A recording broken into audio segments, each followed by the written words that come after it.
سلام. امروز به عنوان اولین تفریح بعد کنکورم تصمیم گرفتم برم کتابخونه دوستای کتابخونه‌ام ببینم، یکم کتاب غیر درسی متفرقه بخونم و شاید یکم خوش بگذرونم.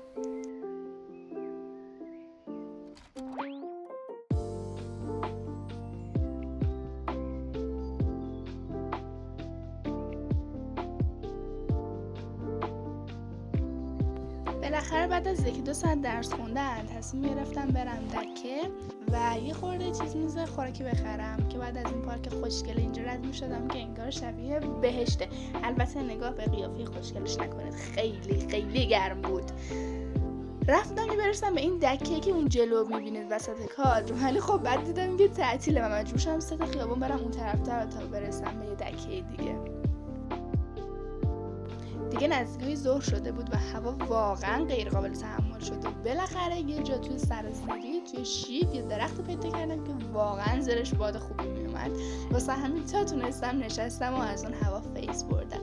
در واقع داشتم از گشنگی میمردم چون غذا سفارش داده بودم و منتظر بودم که ناهارم برسه. ناهاری که سفارش دادم و اولین بارم می‌خوردم، فکر می‌کنم بهش میگن لاهماجون، غذای ترکیه و به نظرم جالب بود. یعنی خب یه توقع دیگه داشتم ولی خب خوشمزه بود. به رسم دوران کنکورم بعد از اینکه ناهارمو خوردم اومدم نشستم اینجا. من همیشه میشستم بین این قفسه ها وقتی خیلی خسته میشدم و خب لذت خیلی خوبی هم داشت چون باد میزنه، باد کولر میزنه بین این قفسه ها. بعد میشستم واسه خودم توی ایپاد آهنگ گوش میدم و واقعا لذت بخش بود.